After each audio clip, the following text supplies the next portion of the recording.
Michael. Yeah. You were a little bit fired up today at home groups. Was I? Yeah, and I think for good reason. I'm just kidding. You really weren't fired up. I thought you were talking about fall. Not fired up for fall, but yes, fired up about this recent news that we're here to talk about. Yeah. This is why we're bringing a bonus episode. Michael caught me today at church and was like, we got to talk about this. Yeah, and I was like, hey, so we're at my house, so this is our dining room. So, yes. Welcome to the Mott residence for recording. And the boom stands don't work on the table, so it's just like we're live recorders. I feel like a sideline reporter at a NFL game. Yeah. So over the weekend, one of our faithful listeners, I saw post in Theology Matters, the group, this quote by Pope Francis. Ooh.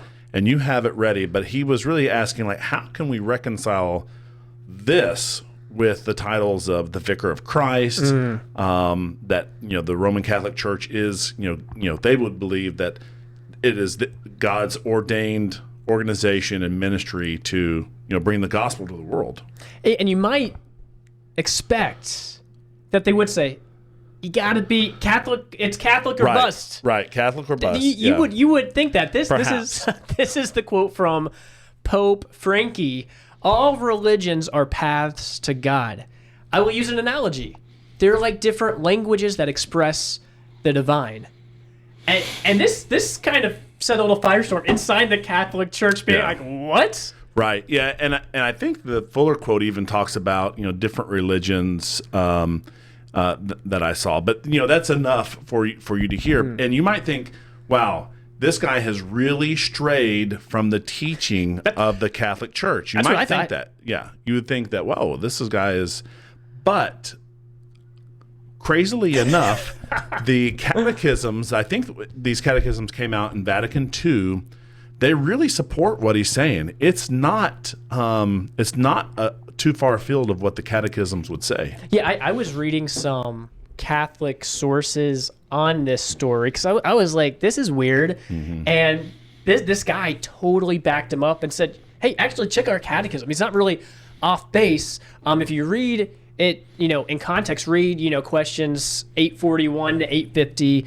It talks a lot about how in one sense, it would go on to say there's no salvation outside the church, that really the way to salvation is through Christ, the mediator. But I want to read one. There's several questions we could read. Yeah. One question, 847 of part 1, says, this affirmation is not aimed at those who through no fault of their own don't know Christ and his church.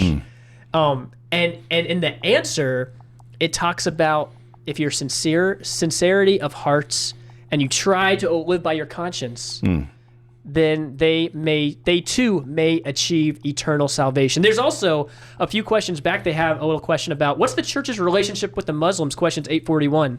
The plan of salvation also includes those who acknowledge the Creator in the first place amongst those who are the Muslims. These profess to hold the faith of Abraham, and together with us they adore the one merciful God, mankind's judge on the last day. So that's kind of shocking. Ooh, yeah. So if you were with us in worship this morning, you would have heard Chris Hawk maybe 6 different times quote this passage out of John 16, where Jesus, I think it's 16, maybe 15, but he says, "I am the way, the truth, and the life. No one comes to the Father but through me." And then, of course, when he is dies on the cross, he's buried, he's resurrected. Then he comes back and he gives his apostles what we would call the Great Commission.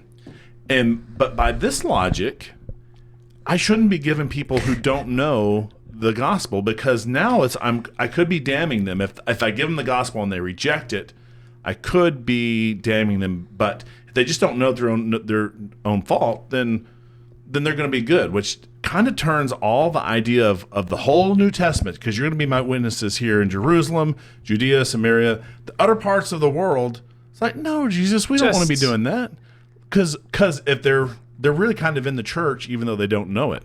Yeah, it's very bizarre, because if there's 18 different religions, they cancel each other out, they rule each other out and I was kind of perusing in their catechism. They and some commentary on it, and they basically, at least what these people were saying about the catechism, is that you die, you're a Muslim, you're a Hindu, whatever it is, you meet the judge, the creator, and you kind of have a chance then, okay, now I know the real facts, and I might say, oh no, I'm going to fall back on my Muslim roots and I reject Christ, but you have that chance to accept Christ. It's just very, because like you're saying, what's the point? Yeah.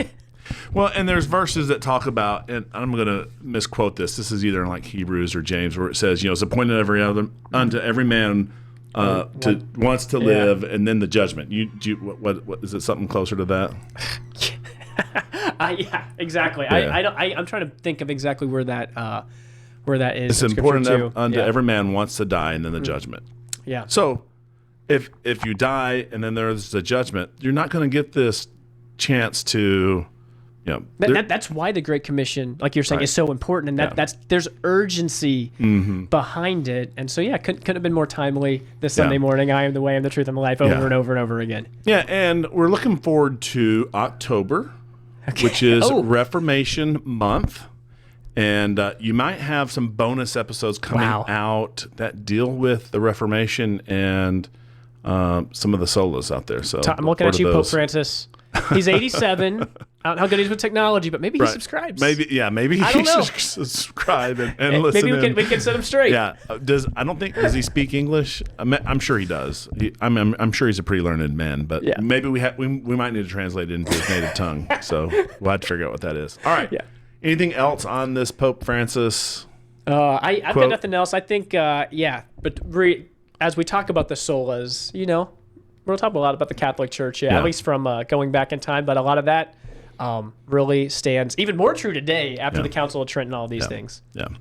All right, well, don't listen to the Pope. Keep witnessing. Keep telling people about Christ. Be the feet that bring good news. Part of the good news is the bad news. We're sinners. Yeah. We're destined for hell. But Christ paid our way. That's our take. Thanks for listening to Take Two. Find us wherever you find podcasts and on YouTube for those who want to watch our videocast.